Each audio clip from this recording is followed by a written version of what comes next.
Um, yeah, looks like we're live. So today we're gonna do it from a different location.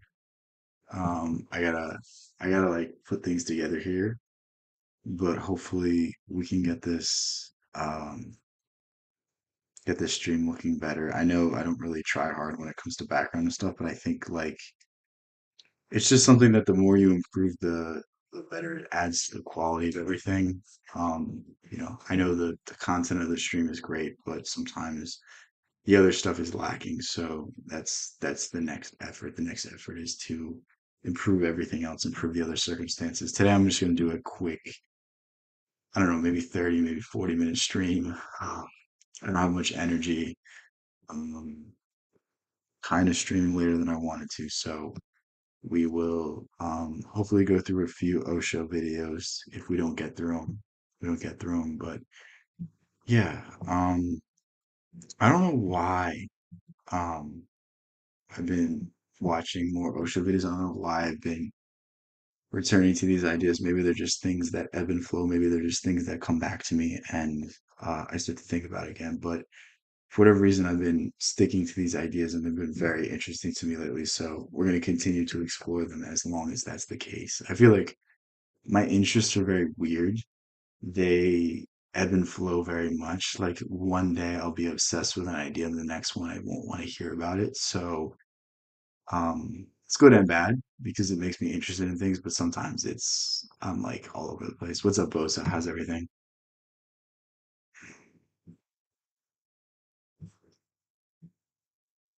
I think I don't.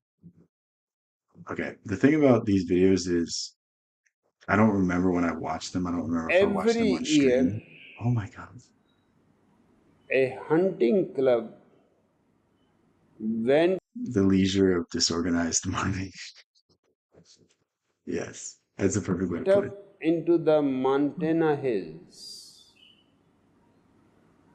The members drew straws to decide who would handle the cooking and also agreed This is that such a funny story. anyone complaining about the food would automatically replace the unlucky cook.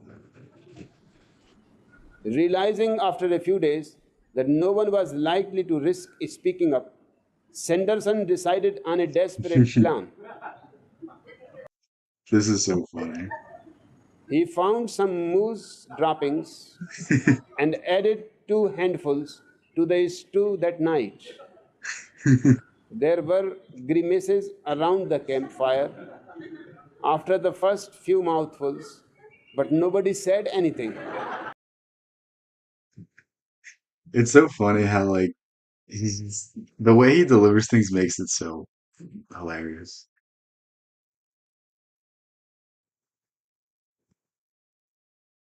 Simply if you apply more of your organization skill to your endeavor. The thing is, when I think of organization, I see it as a detriment. Um, the way my mind works, it can be organized, but when I organize things, it takes away from my creativity. And I think my greatest skill right now, the thing that sets me apart from everyone else, is my creativity. So if I organize things, if I put things together, then it takes away from my mental ability to just kind of do other things. Like I only have so much in the tank. There's only so much I can do with my energy and time. And the more energy and time I put into other things, the less I have to just be creative. So it's like I need to get it to a stage where it's like the things are ironed out, all the details are taken care of because I want to lean into what I'm best at. My best attribute right now is my ability to just kind of flow. I'm lucky to follow you. Thank you. What's up, Nebit? No, how's everything? Then one member suddenly broke the silence. Hey, he exclaimed, this stuff tastes like moose shit, but good. He is not complaining. In fact, he is appreciating.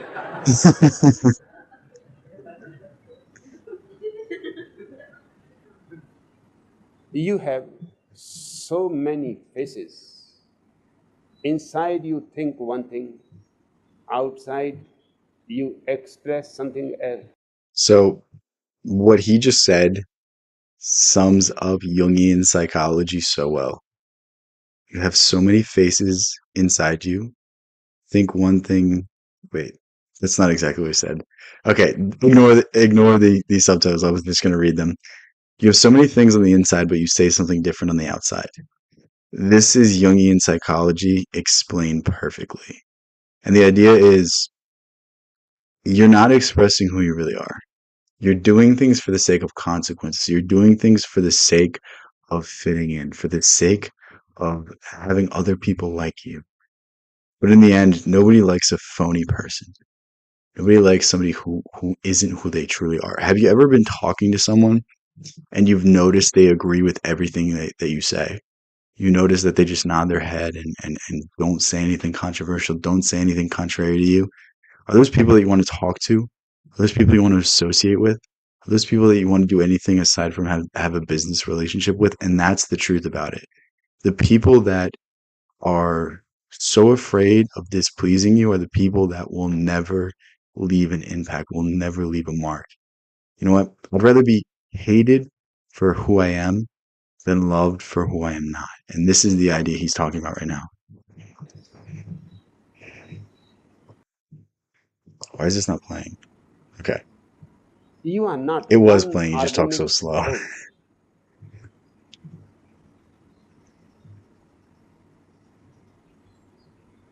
Relax and Bro, he literally said nothing in 30 seconds at 1.5 speed. destroy the split that society has created in you. Destroy the split that society has created in you. So, what he's talking about is from the day you were born, you were made imperfect. You were told to sit still. You were told to do this. You were told you're not allowed to do this because society says so. And it creates a fractured sense of self. It creates an identity and ego that is not actually you. Think of people that associate their entire sense of self with what they make, their job, their title, their role in society, and this is the idea he's talking about. Say only that which you mean. Act according to your own spontaneity, never bothering about consequences. It is a small life, and it should not be spoiled in thinking about consequences. Here, Never bother about consequences. You shouldn't spoil your life worrying about consequences. This is the idea that so many people are petrified with the idea of consequences that they don't even take the risk. Why should you go out on a limb and talk to someone that you're interested in if there's a chance that it won't work out? Why should you start the business that you always wanted to start if there's a high chance it fails, but you would be completely fulfilled chasing that dream? And that's what he's talking about. It's like we live our lives for other people, but the truth is we don't find satisfaction in this. The truth is the more you live your life for someone else, the more there is a gap in between who you are and who you want to be. And it's really a sad way to go through things. It's really a sad way to live your life. Yet so many people are petrified by the societal outcomes, the societal um, labels that will be put on them if they don't conform, if they don't do exactly as everyone tells them to do. It's a very, very weird idea, and it's something I think the more you the more you accept and the more you keep this in the back of your mind, the more you're going to be able to fulfill who you actually are. Because we all have decisions on a daily basis that we can go with the crowd, that we can allow ourselves to just go with the flow, or we could say, no, I don't agree with this. I don't believe in this. I don't think this is the right path. And maybe I'm wrong, but I'm willing to be wrong about this. That's what he's talking about. here and hereafter, one should live totally, intensely, joyously, and just like an open book, available anybody to read it. Emerson had this idea: the moment you try to hide your beliefs is the moment they become more apparent. Think of a teacher that is a very liberal, very Republican person, whatever side they are. You can always tell. Their beliefs always bleed through, and it comes off as inauthentic when they don't tell you, when they're not outright about it. And that's the idea he's talking about. It's like we splice our personalities into things we do and say, yet we try to hide who we truly are. And when you're not open and honest about it, when you're not an open book, then it comes off as you're trying to get one over. You're trying to hide who you truly are, and it's a very weird concept. The more you think about it, the more apparent and clear it is. Of course, you will not make a name in the history books. Is my camera not But working? what is the point in making a name in the history books?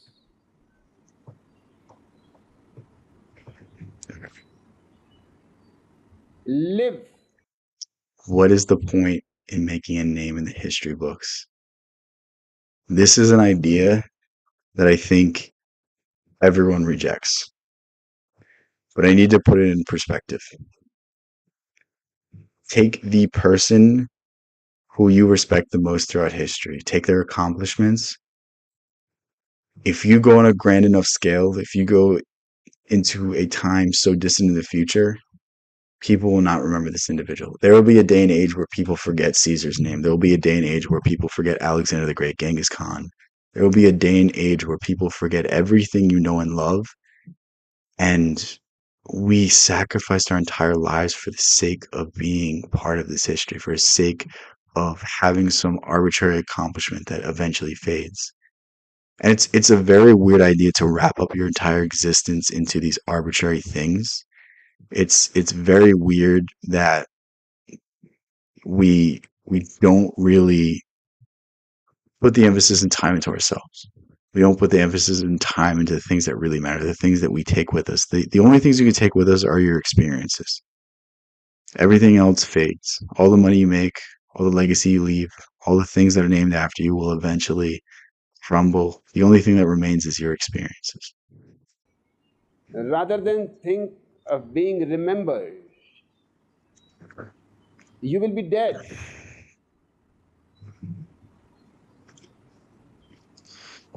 What's the point of being remembered if you're dead? Like, the moment I die, please forget about me. Please. Please. I don't want to be part of this world anymore. I've moved on, so you should too. There's someone asked Osho how he wants to be remembered when he dies, and he says, I'd like to be forgiven and forgotten.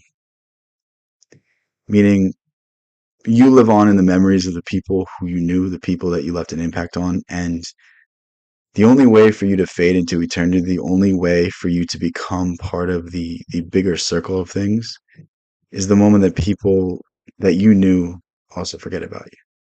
And there's something beautiful to the end of it. There's something beautiful to the next step, the next stage, you becoming part of something greater. And millions of people have lived on the earth,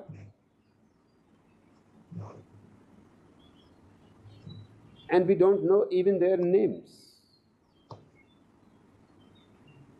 except Think of how many people have done great things. Think of how many people who have made money, who have made empires, who have conquered the world, who have done all these things, and we don't have a single shred of evidence that they ever existed. Yet we think that what we do matters. We think that the money we make, the houses we own, the things that we hold in this world are permanent. And that's the exact wrong way to think about it, because it's the attachment to the things that we have that keep us slaves, the attachment to the material possessions, the titles, the categories we put ourselves in that limit us. And I want you to understand this fact because this is very important. Everything that you own owns you. Every every nice house also comes with a mortgage payment, taxes, responsibilities that you have to uphold. There's no such thing as a free lunch.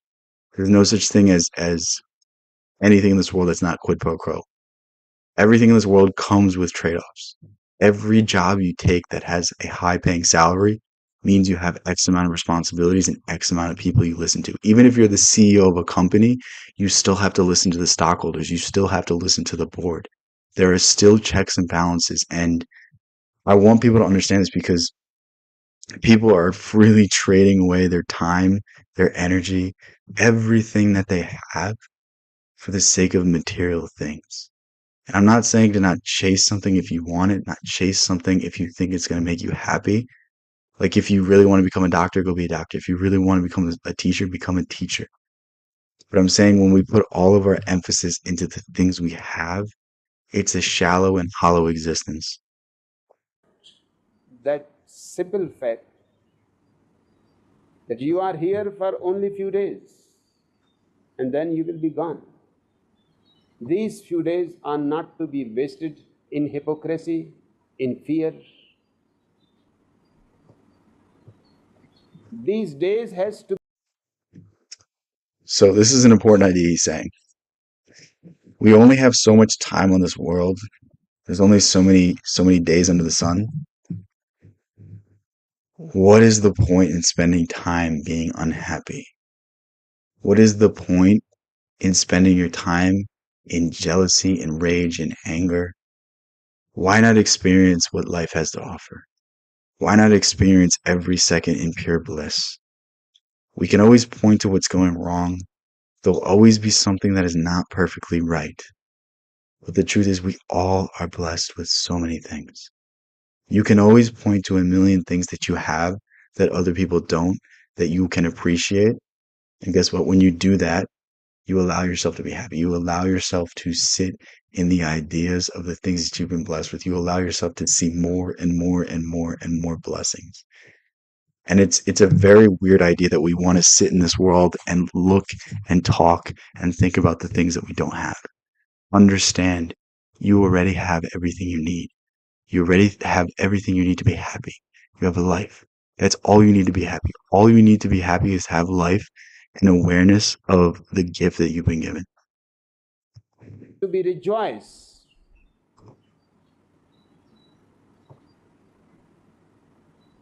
Because nobody knows anything about the future. Your heaven and your hell and your God are most probably all hypotheses, unproved. Only thing that is in your hand is your life. So Lao Tzu said this probably best. The Tao that can be described is not the eternal Tao. Meaning whatever conception, whatever idea we have is probably not encompassing of the full picture. Think about anything. We can't truly describe the exact nature of anything.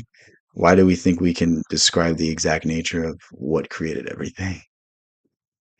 And this is the idea he's talking about. Make it as rich as possible. And by intimacy, by love, by opening yourself to many people, you become richer.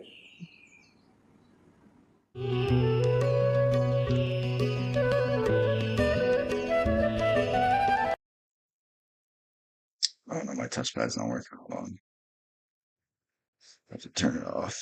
This is it. My phone is loud.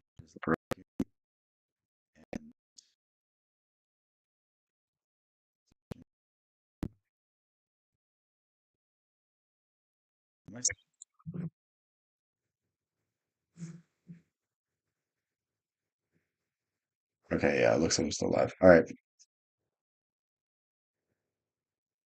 Is anyone in chat right now? Someone tell me. Uh, we'll react to this.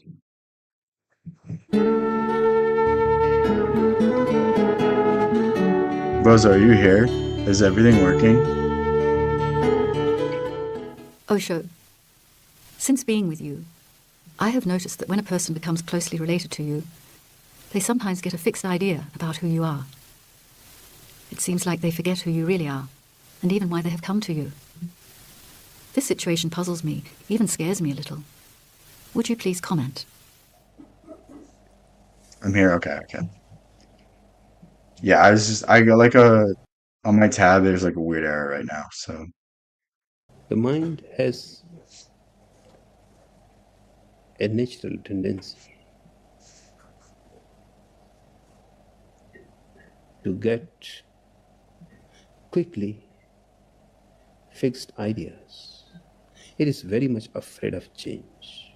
Robert Anton Wilson, I think he puts this best. Be careful of other people's bullshit, but most of all, be careful of your own. And he furthers this idea when he says that when you start believing in something, that's the death of all thought. If you believe in everything, if you believe in something, you might as well be brain dead.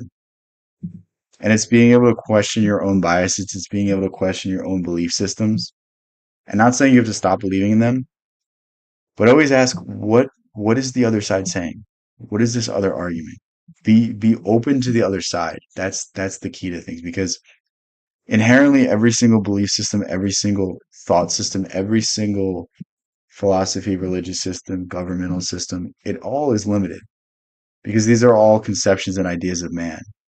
And the truth is always somewhere beyond comprehension.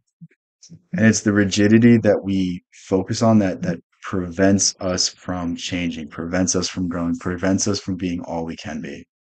And I think this is a really strong idea that if you think about for the rest of your life and you focus on for the rest of your life, you're destined for something big. Because change means rearrangement. Each time you change something, you have to rearrange your whole inner being.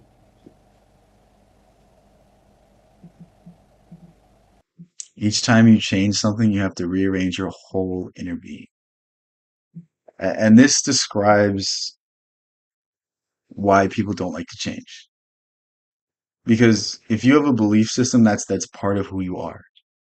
Think of today's day and age. If you're this side of the aisle, that's half your identity.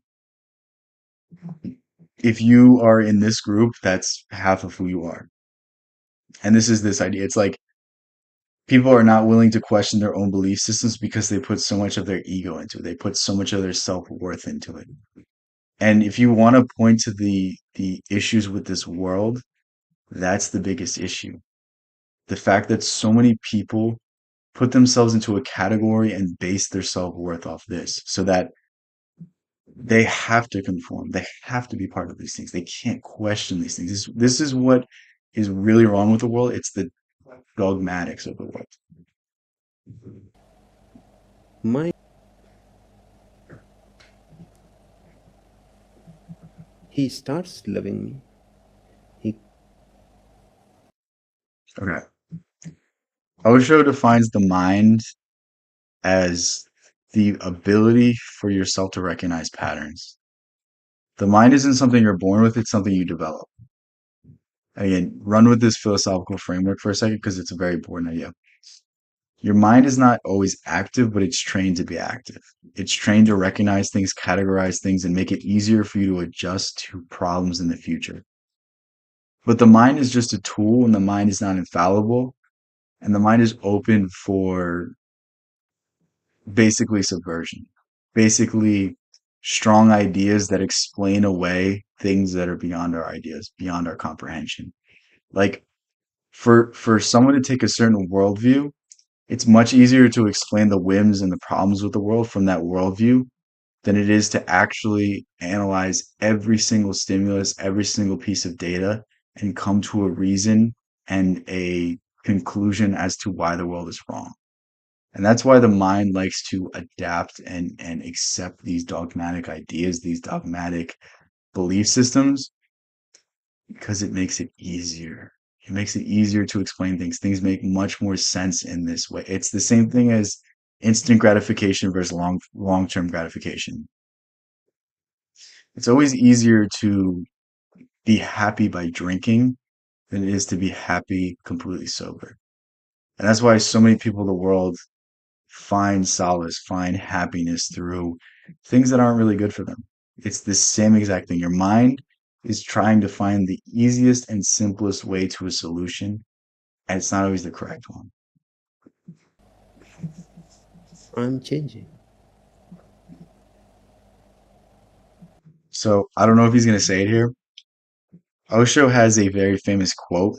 Let me explain the first quote first. So there's a pre-Socratic philosopher named Heraclitus, and he says, you can never step in the same river twice. Basically meaning that everything is in flux, everything's changing, and the moment you accept something is the moment it's become something new. Osho says you can't even step in the same river once, meaning that our perception and our ideas of things aren't exactly what it seems. This is what Plato talked about in his ideas of form. Our receptors, our eyes, our senses are only so finely tuned that we can never quite describe the exact nature of everything. And thus, what we see, what we perceive is always a fractured version. And this really explains the subjective nature of reality. I think a really good example is, let's say we're in the same room, we try to describe the exact same object, the exact same door frame. We might use words that coincide about 99.9% of the time. They might create almost the same picture, but the difference in words still creates a different definition and a different perception. And when you take these things and amalgamate them on a large enough scale, it leads to the large differences in worldviews.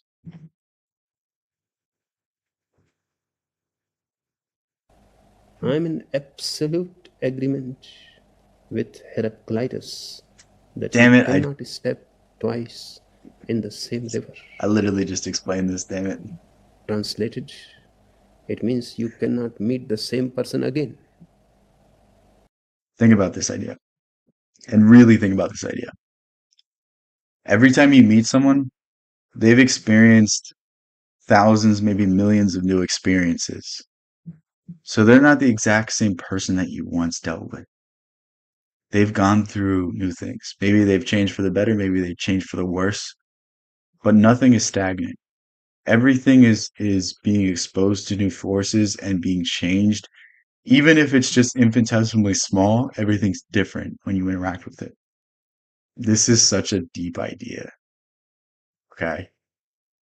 And I think the more you think about this, the more you accept the flow, the change, the more you can accept the reality of life. Like most of our problems come from our associations. Buddha said all suffering is desire. And what is desire? Desire is need for something. Desire is clinging on to something. And one of the greatest desires we have is for things to stay the way they are. It's for things to be exactly the way we understand them to be. There's a reason why the store is called Forever 21. There's a reason why there's entire industries based off of, hair transplants or looking better or plastic surgery or this or that, like to preserve what once was, to look as good as you used to look. And it's the inability to accept things, it's the inability to accept the changing moment that leads to so many issues. Every moment is miraculous, yes. Well said. Okay. I don't know if I'm gonna get to it because I might have to end the stream very soon. But what he's about to say is very, very important. It's the ability to accept change that makes life worth living. If you lived the exact same life, moment after moment, you become bored with it. And it's the ability to accept change, the ability to accept things good or bad that are coming into our life that allow us to become something better. Because even things that are quote unquote bad give you strength. Even things that are quote unquote bad give you something to overcome. You know, Superman is not a great hero without Lex Luthor. Batman is not a great hero without the Joker. It's the contrast of life, it's the contrast of things that give depth to it.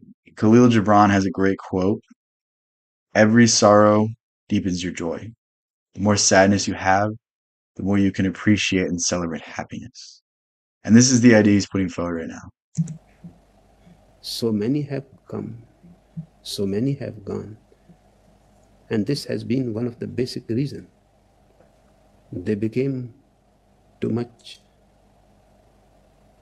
fascinated with their own idea of me.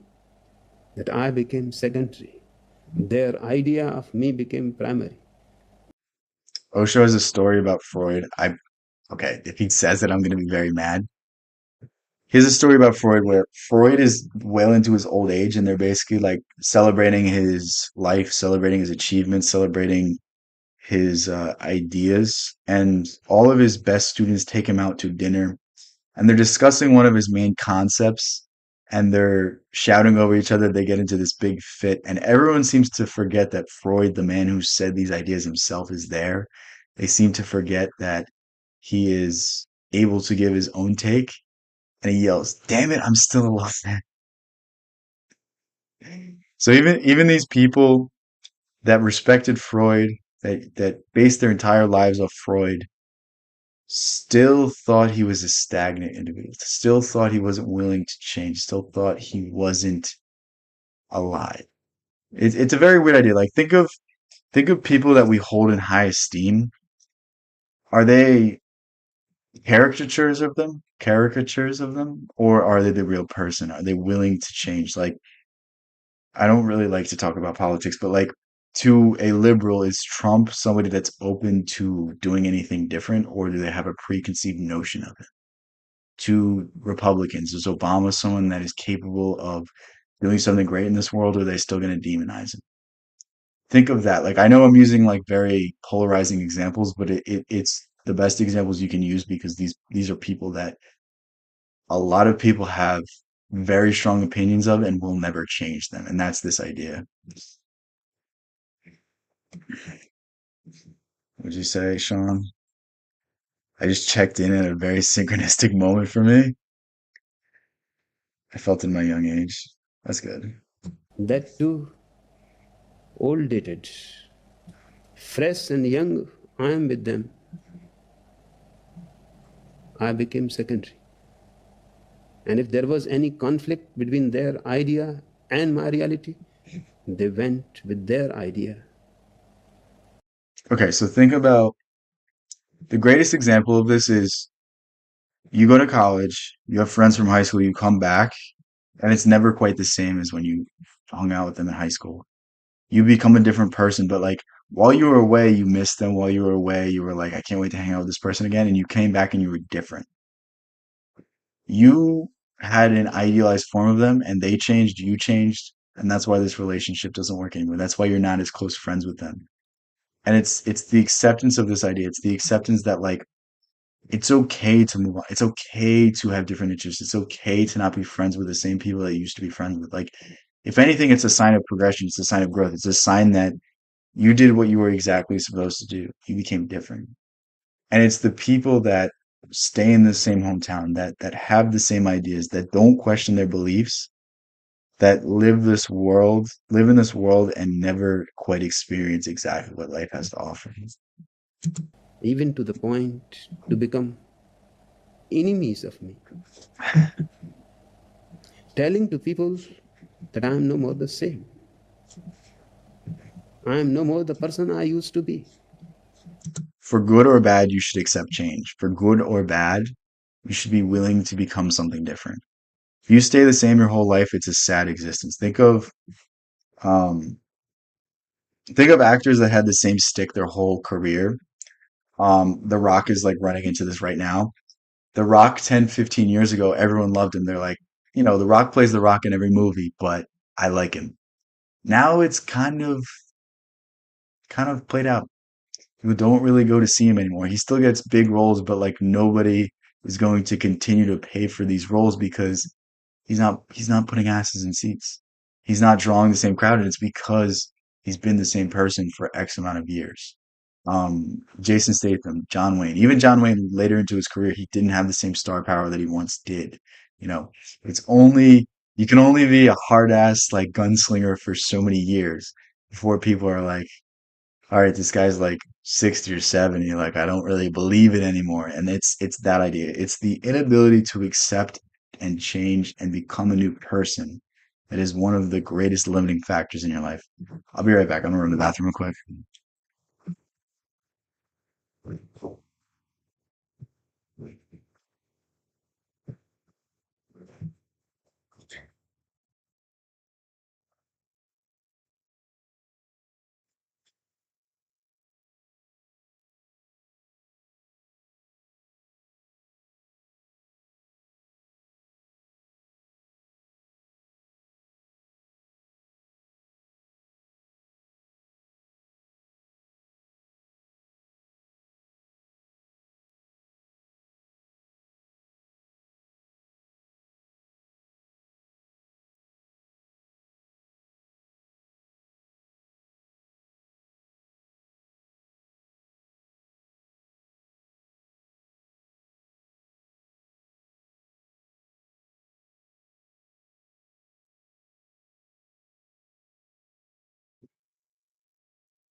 All right, my bad. Ah,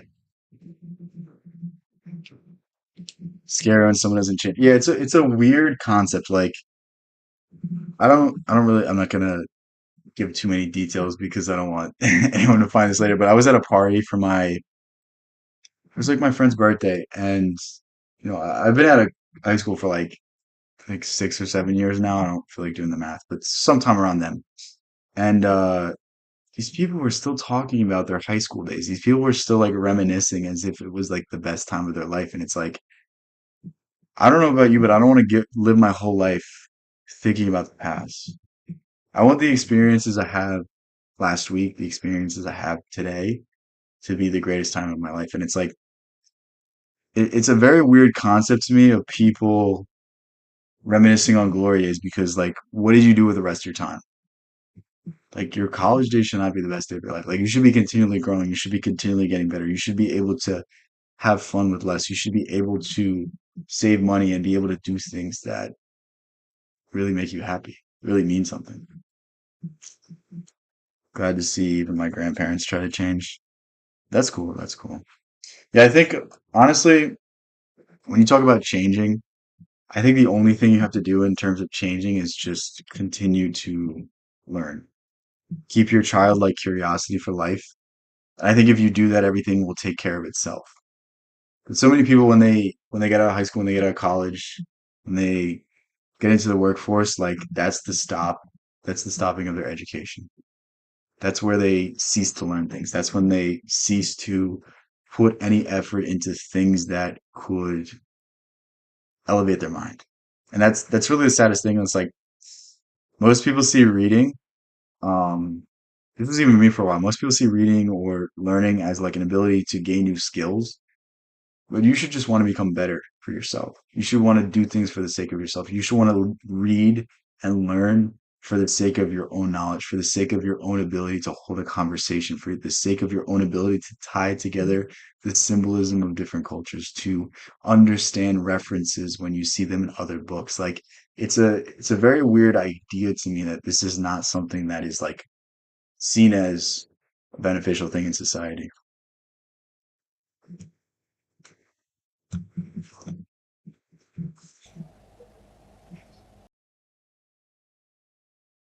It's the idea that people appreciate you for your past accomplishments. People appreciate you for what you've done for them. And it's weird because you might not be capable of what you once did. If you're an athlete, think of like Michael Jordan. Michael Jordan was on top of the world. I mean, he still is. He's a billionaire. He has his own shoe company and all this stuff. But like he's still not put in this same esteem that he was put in when he was like 30 years old. And it's like people venerate who this guy used to be, but like now he's so much more. Now he's conquered the business world. Now he's done all these things. And it's like part of him is still that great athlete. Part of him is still that person that did it all on the court, but like nobody sees who he truly is. No one can ever perceive him in the way that he can see himself. And it's a very, very weird idea. very childhood. Who you are. Oh my God. We didn't just lose Picture the of me, place. which is of the living. In Picasso's home, there used to be a portrait, self-portrait of Picasso.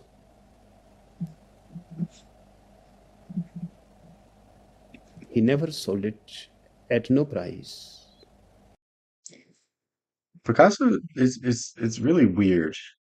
Um, Actually, no, it's Van Gogh is the weird case of an artist that like never got success. I know Kafka and Nietzsche are great examples in the literary world, but like it's very weird to be such a talented artist and no one around you see. Picture. It became a challenge for art collectors.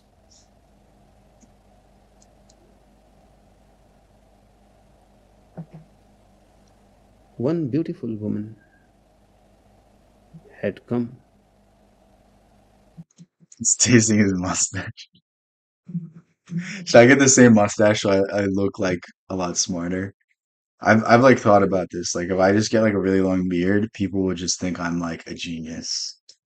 Like Schopenhauer had like one of the weirdest appearances. Like he had like, I mean, I could probably do it honestly if I just grow out my hair, but he had like hair that came out to here. And like, bro, you're either like a homeless person or an absolute like genius philosopher if you have that sort of look. What's up, Ashley? with the same idea to purchase the picture. Why are you Whatever the laughing, Ashley? I price, didn't she do was ready anything. to pay. She was rich enough. She said to Picasso that I am willing to pay you as much as you want for your portrait. Picasso said, people are mad for a dead thing. They go on harassing me.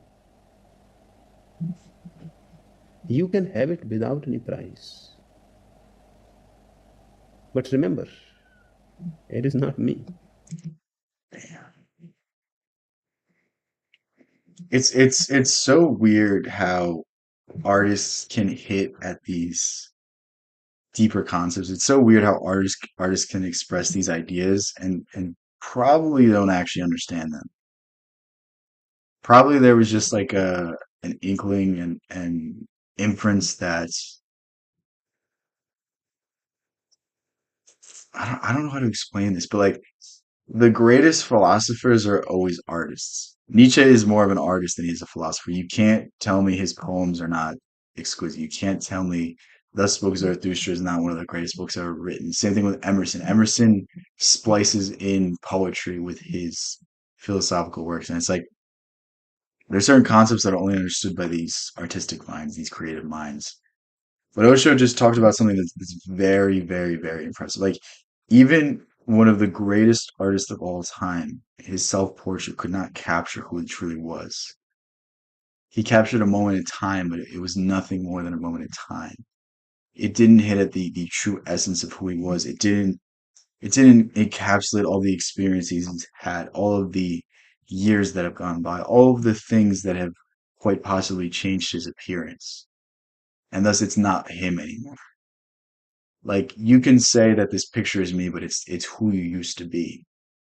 We're never the same person. We're never exactly the same. We always experience more things. We always take a new approach to everything, and it's the acceptance of this idea.